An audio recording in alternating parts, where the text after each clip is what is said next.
Have you ever looked into her eyes and felt something stirring in you, like a storm without a name? A strange sweetness that made you let your guard down. A gaze that made you forget your edge, your principles, even your own strength. Brother, this isn't poetry. This is architecture. This is something ancient, designed, intentional. There's a realm of understanding that men today have abandoned. Not because it's outdated, but because it's costly. Socrates didn't avoid this territory, he walked right into it. And what he found wasn't hatred, wasn't resentment. It was truth. A kind of truth that still haunts the hearts of men today. Not a warning against women, but a warning about the illusions men carry when they look at them. Socrates didn't speak from bitterness. He spoke from fire-tested clarity. He said where men are built through reason, through linear thought and trial, women are shaped in layers, fluid, complex, and sometimes veiled in mist. That's not an insult. That's not putting anyone beneath anyone else. That's a wake-up call.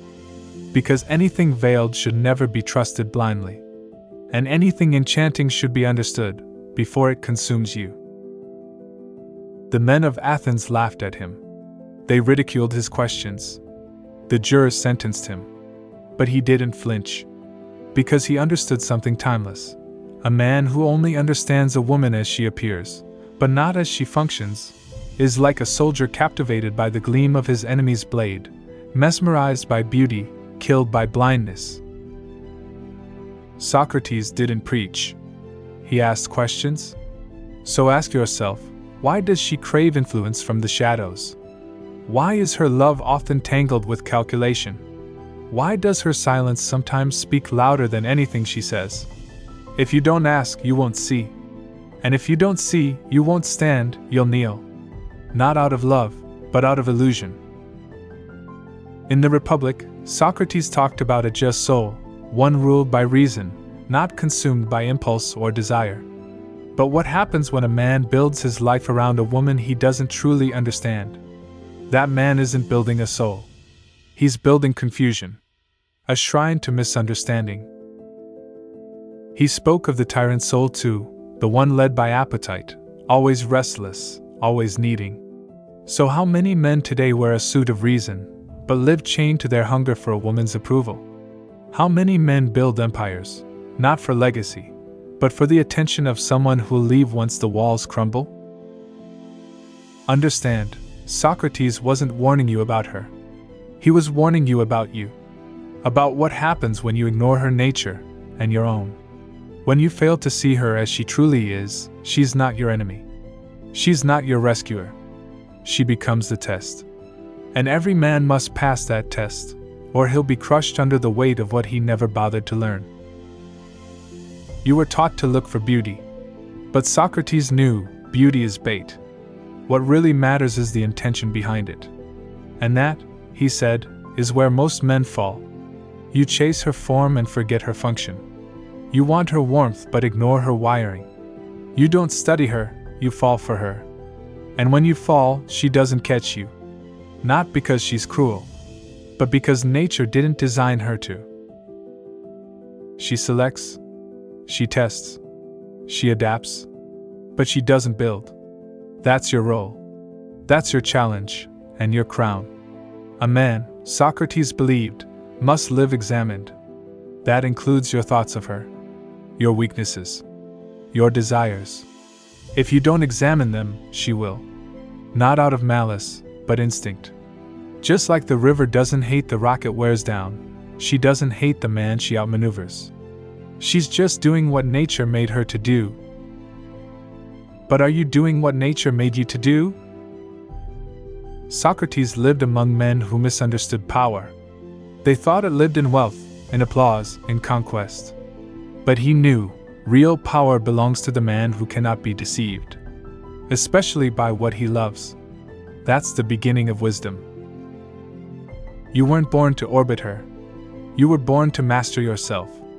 The unexamined desire, Socrates warned, is even more dangerous than the unexamined life. And nowhere is desire more deceptive than in the space where men meet women. It wears the mask of devotion. It pretends to be love. but it answers to survival, to instinct, to strategy. You call it romance. She calls it timing. In Phaedrus, Socrates says when love isn't ruled by reason, it becomes madness. Maybe divine, but madness still. He compares a soul driven by lust to a creature that's lost its wings, crawling in circles, obsessed, hungry, and never whole. So how many men are living that cycle? How many have sold their purpose for a glance, a laugh, a soft touch? How many burned down their mission to win a smile? You're not here to be consumed by the feminine. You're here to understand it. He also observed, while men tend to chase truth, women tend to chase what aligns with safety. Again, this isn't criticism. It's brilliance. It's adaptation. But you need to see it clearly. She's not looking for what's righteous. She's looking for what works, what survives, what reflects status and stability. Your intellect doesn't win her over. Your clarity does. Your grounded presence. Your ability to command your reality, not hers, yours. And if you hand her the crown before you wear your own, don't expect her to kneel. If you make her your mission, she'll test you until you collapse. Not because she's cruel, but because she has to know what you're made of. And if you reveal that your soul is for sale, she'll move on. Quietly. Instinctively. Socrates said the soul had 3 parts: reason, spirit, and appetite. The highest life is ruled by reason. But when appetite leads, whether for pleasure, approval, or safety, the man dissolves. He stops leading. He starts chasing. Not her, but his addiction to her. You've seen those men. You might have been one of those men. Men with no light unless she gives it to them. Men who betray themselves to keep her around. Men who forget their own truth just to keep her smiling. And brother, if you don't wake up, you'll join them. Socrates was surrounded by noise, empty chatter, shallow beauty, fake virtue. He saw right through it. And when he challenged it, they silenced him. But his voice still lives. It doesn't speak to the crowd. It speaks to you, the man willing to look deeper. He saw that women are more attuned to the present, to emotion, to safety, while men carry the weight of the future. Your soul aches for legacy, for impact. That's your burden and your gift. But the feminine offers you a tempting escape, a way to trade all that for comfort, warmth, the illusion of peace. Don't fall for it. Your peace must come from within, from clarity, from self-mastery, not from her softness, her sweetness, or her approval. Because she will test your foundation, not to hurt you, but to locate your center. And if you don't have one, she'll find out. She will test your convictions. She'll test your emotional frame. She'll mirror your doubts with precision, not because she's trying to break you, but because she needs to know, are you stable, or are you pretending? And if you don't know yourself, she will expose you. Not through attack, but through reflection. This isn't about fighting her. This is about understanding her. Socrates didn't teach men to fear the world. He taught them to examine it, to hold it up to the light. That includes her. You don't need to interrogate her with suspicion, you need to illuminate her with awareness. She isn't your anchor. She's the tide. Understand that, and you'll stop blaming her for moving. You'll stop asking her to hold still when your strength was supposed to come from within. That's what makes a man, not control, but orientation. You don't command the ocean. You navigate it. You must become a philosopher of your instincts. Socrates warned us, not with anger, but with subtlety, the downfall of man doesn't come from war or politics. It comes from the appetites he never investigates. And nothing seduces a man's reason faster than his desire for the feminine. The tragedy isn't that men desire women. That's natural. The tragedy is that most men don't know why they desire them. So they give up everything to chase a mystery they never tried to solve. And when she doesn't become their salvation, they call her cruel. But she was never meant to be your savior. She was the test. In Gorgias, Socrates tears apart the idea that pleasure equals good. That feeling right is the same as being right. He shows us something modern men desperately need to hear. The need for female validation is not noble. It's a symptom of misplaced purpose. If you're chasing her eyes to feel whole, you're not living. You're performing. And performances always collapse. The real tragedy isn't just the collapse of kings. It's the collapse of clarity. Most men today are lost not because they lack strength, but because they've forgotten who they are. They know her favorite coffee order better than they know their own values. They recite what she wants to hear, but forget what they once promised themselves. You think that's romantic? She thinks it's weak. And she's not wrong. Because here's the truth, she can't love what she doesn't respect. And she can't respect what she controls. Socrates never used modern words, but the skeleton of his thinking reveals everything. He didn't define harmony as equality. He defined it as order. Every soul, every nature in its proper alignment. A woman doesn't want to lead you. She wants to feel safe under your direction. But if you abandon that post, if you make her emotions your compass, if her mood becomes your mission, you stop being a man. You become an orbit. And nobody respects a satellite. She might stay for a while. But not out of passion. Out of convenience. And convenience has an expiration date. This world is full of men who tried to win love by worship. Who gave everything, hoping she'd stay. But love isn't won through surrender. It's won through sovereignty. In Meno, Socrates asks if virtue can be taught. But more importantly, he asks whether we even recognize it anymore. That's the real question today. Do you know what masculine virtue looks like? What it feels like? What it costs? Or have you confused obedience for loyalty, craving for commitment, and neediness for love? She doesn't want you broken. She doesn't want you dependent. She doesn't even want you nice. She wants you real. And real men don't orbit the feminine. They orbit truth, goodness, principle. And from that orbit, they invite her to walk beside them, but only if she can keep pace. She'll follow a man who leads with restraint, who speaks with clarity, who loves without losing himself, not because he demands it, but because he deserves it. That's the paradox. You don't win her by chasing her. You win her by being the kind of man who doesn't need to. The moment you stop seeking her approval and start pursuing your essence, everything changes. Not your body, your form. The structure of who you are beneath the surface. That's what makes you untouchable, not cold, not cruel, but whole. Wholeness is the forgotten wealth of man. Ancient Athens built temples to honor virtue, not comfort.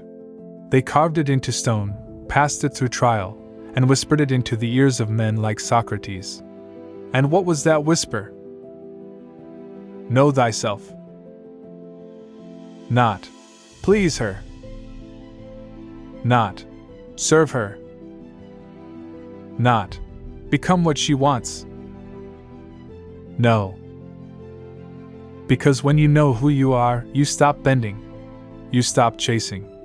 You stop selling your dignity to buy a moment of affection. Most men don't feel broken because of her. They feel broken because of the lie they told themselves, that her love would save them, that her body would quiet their restlessness, that her smile would finally make them enough. That's not love. That's intoxication. And Socrates knew, drunk men can't see the truth.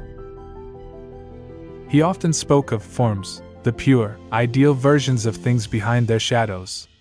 And there is a form of womanhood, just as there is a form of manhood.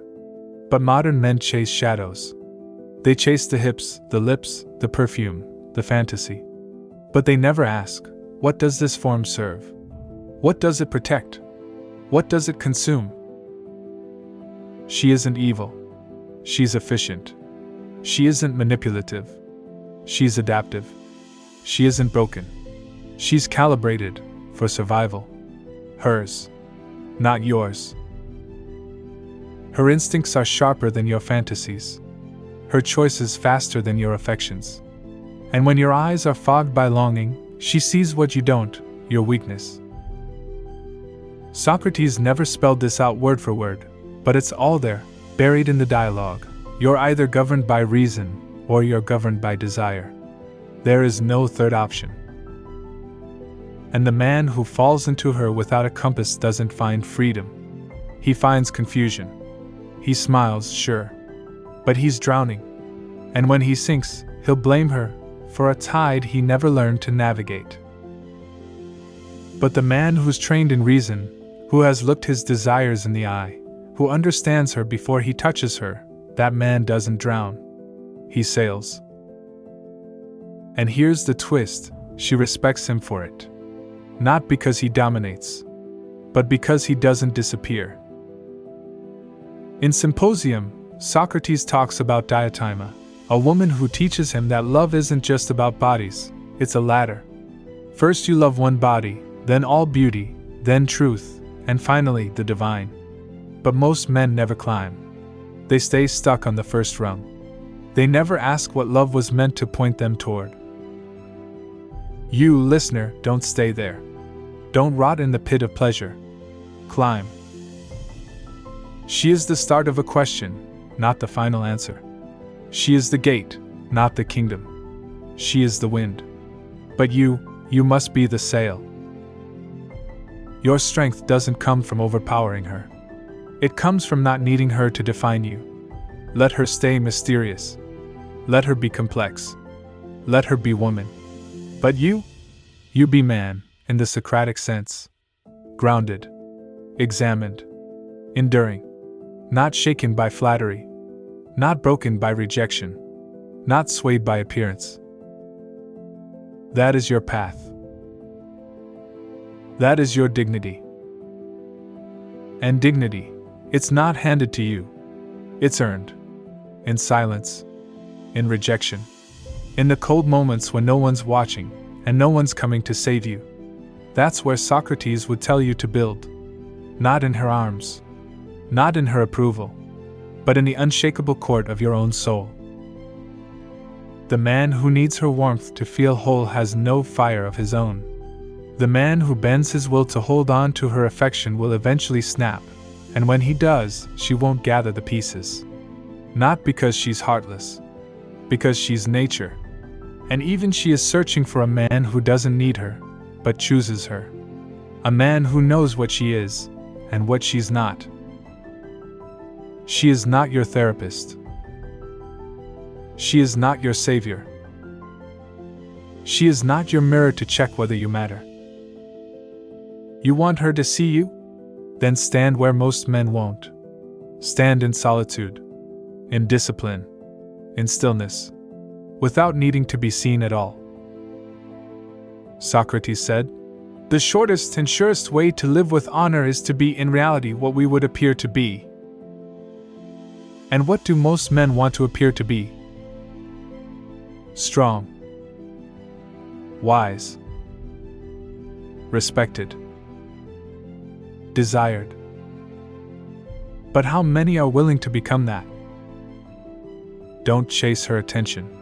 Cultivate presence. Don't chase her body. Master your appetites. Don't chase her love. Offer your truth, and let her respond to it as she will. That is the examined life. Not just thoughts, but motives. Not just philosophy, but posture. Not just knowing what the soul is, but knowing what your soul does when beauty challenges it. When rejection sharpens it. When desire pulls at it like a tide. Because when she tests you, when she goes silent, when she pulls away, that's not rejection.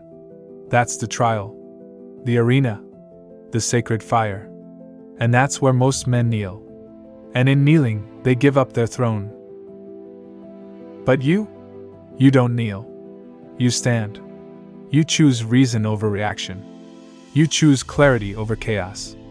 You understand, she isn't the obstacle. She's the signal, the indicator, the exam.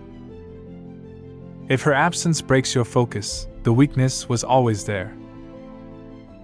If her silence breaks your spirit, that silence didn't come from her, it came from inside you. Don't hate her for being what she is. Understand her. Study her. Respect the brilliance of her design, without folding into it. She is the wind. And you are the mast. You don't rage when the wind changes direction. You adjust the sail. You stay on course. That's manhood. Not domination. Not performance. Not applause. But orientation. This is the secret no one wants to teach you. It's not romantic. It's not easy. It won't get you instant affection. But it's true. And Socrates whispered it in every parable, every question, every sacrifice he made. Be unshaken. Because when you're unshaken, she'll feel it. Not in fear, but in awe. And she'll know, this man doesn't move for validation. He doesn't chase to be chosen. He doesn't tremble when she pulls away. And when she knows that, she'll do what her nature compels her to do. She'll orbit. Not out of submission, but selection. Not as a trophy, but as a recognition of power. Because a woman, at her core, doesn't fall in love with men. She aligns with them. She mirrors strength, not sentiment. She follows rhythm, not words. She chases heat, not the kind that flares and dies, but the kind that endures. Socrates wouldn't have begged for her affection. He would have become the man to whom devotion is a natural response. Because he understood the hierarchy of energies. What is grounded governs what is fluid. And you? You are not built to chase waves with open hands. You're built to carve channels and let the water flow through purpose. But the world today? It tells you the opposite. It tells you to submit, to please, to soothe. And in doing so, it teaches you to betray the one law written into your bones. Never bend unless it's your will. Because once you bend for approval, you'll bend again. And again. Until you're not a man, you're a memory. There is no love where self-betrayal is the currency. There is no intimacy without integrity. So what kind of man can a woman not leave? It's not the wealthiest, not the best looking, not the smoothest. It's the man who can walk away and still be whole. Because once she senses you can't walk, that your fire dims without her, that your soul is chained to her presence, she knows you are no longer fire at all. You're a candle, flickering, fragile, forgettable. But the man who holds his center, who smiles through rejection, who continues his path whether she's watching or not, that man becomes gravity. She will feel it. Even when she runs. Socrates knew this. He lived it. While others fought for attention, he fought for truth. While others debated to win, he asked to understand. And when the world couldn't handle his clarity, they killed him. But his voice lives. Not for the mob, but for you, the one listening. The one remembering who he was meant to be. Because you are not meant to be ruled by emotion. You are meant to see emotion, to understand it, to lead it. She will test that, not to destroy you, but to discover you. When she raises her voice, do you shatter? When she withholds her affection, do you panic? When she threatens to leave, do you lose your direction? These aren't fights. These are questions. And every time you fail, she loses trust. Not because she's unkind, but because you've shown her that your kingdom is built on sand. She can't anchor herself to a man who needs her more than he stands for himself. And yes, it hurts. But the pain isn't punishment. It's invitation. To rise. To grow. To become the kind of man who loves without losing himself. Who leads without dominating. Who feels without falling apart.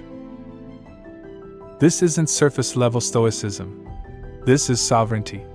This is the masculine, unchained from addiction. This is the soul of Socrates, calm, clear, and impossible to manipulate. That's the beginning of love that doesn't enslave. You weren't made to kneel at the altar of affection. You were made to stand at the gates of truth and guard them with your life. Socrates didn't give commands. He asked sharp questions. Questions that cut through illusion, that force you to look in the mirror. And if you walk this path, you will lose things. Comfort, fantasy, emotional dependence. But you'll gain everything. Clarity, calm, power. Not over her, over yourself. And when you master yourself, you've already won. Let them call you cold. Let them say you're too distant, too logical, too firm. That's fine. Those are the screams of a world that fears men who cannot be moved. Because those men don't beg, don't break, don't sell their soul for a kiss. They stand. Not because it's easy, but because falling is no longer an option. And when you stand, you become a beacon. Other men will feel it. They'll remember who they are. And that ripple will reach further than you'll ever know. So to you, the man listening in silence, with that ancient ache only the awakened feel, I say this. Rise. Rise without rage. Rise without apology. Rise without fear. Not against her, but for yourself. Don't resent her power. Match it. Master yours. And when you do, the illusions die, the noise fades, and the soul becomes sovereign. This message isn't for the masses. It's for the few. The builders, the seekers, the men who never forgot the fire. And if these words found you, share them. Echo them. Not for me, for the truth. Because somewhere out there, another man is starving for it. Feed him. And then, keep climbing.